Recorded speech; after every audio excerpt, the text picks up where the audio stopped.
Hey guys, this is a market update. The debt ceiling deal has been agreed. How is Bitcoin and crypto reacting to this? Very positively right now on that news. However, there is a lot of negativity out there as well regarding how all of this is going to affect markets, because a lot of the data right here is showing that, when the Treasury do issue bonds, they kind of suck liquidity out of the market, and liquidity and crypto are very, very correlated. So how is that going to affect things short term and medium term? We're going to look at that in this video.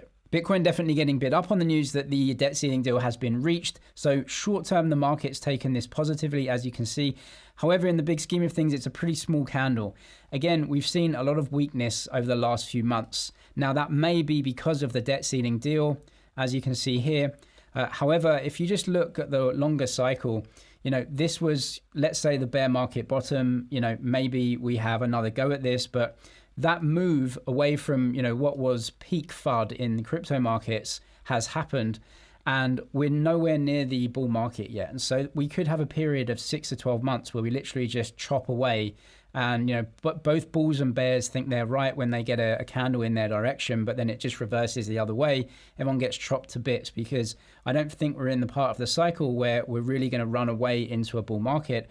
And so this right here just could be one big consolidation, and you get reactions from traders on bits of news trying to push the market one way, but it doesn't really seem like anything's really happening in terms of a trend, right? So most traders, want a trend. They either want an uptrend or a downtrend, but this thing isn't really trending. It's kind of a consolidation out of that move. And so I think it's going to trick a lot of traders to just get on the wrong side of trades if they're going short term, because there's so many things going on right now. If you are a trader though, deposit bonus to Bybit in the description, up to 30K if you make a deposit on there. Check the details down there in the description on that deposit bonus. There is a lot of negativity out there saying risk assets are going to go down now because liquidity in the market is going to change. As you can see here, 125.5 billion of liquidity out of markets over the next 3 trading days, assuming correlations between the TGA, that's the Treasury General Account, so the US Treasury, they're going to refill that by issuing debt. Okay, so they issue debt into the market, people buy that debt, and they actually get money back into that Treasury General Account. If the correlation holds, tech stocks will likely see a significant sell-off through the middle of next week. This is something then to potentially look out for short term, because you have the Treasury potentially issuing more bonds to the market. And if you have the same amount of demand and more supply, price goes down. Price of a bond goes down, the yield goes up. If yields go up, then you get potentially liquidity going towards buying those bonds because the yields are more favorable. So that's how it works short term. However, over the medium to long term, we're just seeing more debt creation, more unaffordable debt creation. And over the medium to long term, I do believe that just means more rate suppression through quantitative easing over the long term. Now, that's very unpopular right now, because what we're seeing is rates increase and we're going through the hiking part of the cycle. But looking over a 5, 7, 10-year period, you're just having another rise and then an inevitable fall, which I believe is the longer term trend. Also looking at Bitcoin and liquidity, in 2013, there was a huge debt limit impasse between both sides of the aisle. As we can see right here, what happened in 2013, debt ceiling actually went through all that year in 2013. US liquidity, right, in blue, actually did start to fall off, as you can see here. However, global liquidity, so we're looking at Asia-based liquidity right here, was just going and making new highs. So Bitcoin is a macro asset for the world. It's not just the US. We saw a huge rise in the price of Bitcoin. Now, I don't think we can take any information from this period right here, because you had a Bitcoin halving. Bitcoin was way smaller than it is now, much less correlated to macro. So I don't think we can really take anything from that, other than to say, if we fast forward to today, what we can see is the relationship between net liquidity globally and the price of Bitcoin. So as liquidity was peaking right here, we saw a huge bull market for BTC. As it's coming off here, we saw this previous bear market that we've seen, and we've just bottomed here. And so we're making higher highs, right? And so what we have to say as an investor, as a trader, is global liquidity still in its downtrend, or has it bottomed and is slowly making an uptrend? So it's going to peak a little bit and it's going to come back and go up again.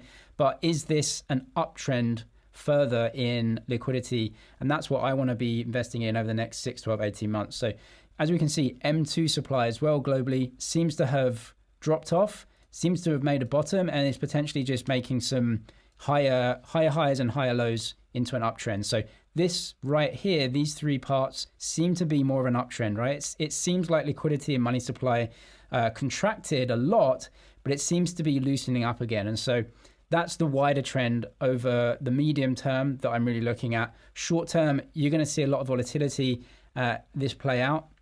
But I think the trend, the really worldwide global liquidity and money supply trend has seemingly bottomed, and it's volatile, but it seems to be making higher highs. And so with that, as liquidity globally, not just in the States, but in Europe, seeing Germany in a recession, governments, central banks are going to start to support the economy instead of trying to contract it still. And so the economic data is going to take a long while to play out, but it seems here money supply liquidity seem to be starting to turn into a different part of the cycle, which is the upward swing from the contraction that it had. I want to show you this tweet and chart as well, which, says the same thing, right? Update of Bitcoin versus global M2 year over year. This is Raoul Pal. You can see the trend here, very correlated. So back in 2014-15, you had a bottom there, and then you can just see the slow grind as we go into the next part of the cycle. You had the drawdown here, and then the slow grind out, and then we've had the drawdown here that we've just had in 22, and then we're seeing the grind here, and it's just starting to make kind of higher highs here. So it's the very early stages of a turn in the cycle. It can be very volatile here. You can see in this part, we actually had a really big upswing and then a really big drawdown again, and that can happen, but you can't know what happens from one week to the next. But this much longer macro cycle seems to be turning, and so the mindset of buying dips and buying weakness, because we're starting to turn, and even if you do have those dips, what you're looking for is that move up to the highs as well, and that's when you start to think, okay, maybe we're a little bit overheated, but we're certainly not overheated. And so as an investor, I think you just buy weakness if you see it. An even longer term trend is the interest rate cycle right here. I want to show this in relation to where we are in the economic cycle. So interest rate cycle, you have these drawdowns in interest rates as governments try to stimulate the economy. And then as inflation starts to pick up because growth is getting a little bit strong, they go through the rate hiking part of the cycle right here where interest rates peak. And as you can see, since the 80s and 90s, the peak of interest rates during each rate hiking cycle gets lower and lower, except for this one right here, which was because of the extraordinary COVID measures, the huge amount of inflation. So we've gone past the downtrend here. In my opinion, we hang out here for a while and then just go back to the downtrend. I might be wrong, but that's my opinion here. Now, as we can see, S&P revenues are still very, very good. The economy has remained okay, like it hasn't fallen apart. However, maybe this next part of the cycle is to the downside. And what does that mean? Well, if revenues start to fall and EPS and earnings per share start to come a little bit weaker, that's not inflationary. And inflation drops and drops and drops.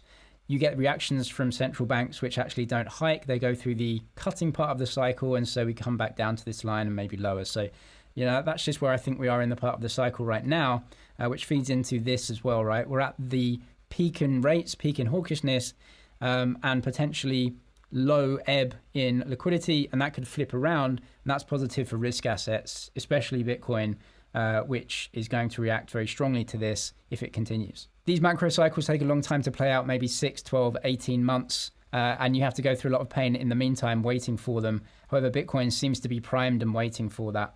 That's what it looks like on this chart anyway. Still not anywhere near overheated, in my opinion. If you are a trader, Bybit deposit bonus up to 30K. Link in description for that. I'm James, it's Money TG. Cheers for watching, and I'll see you in the next one.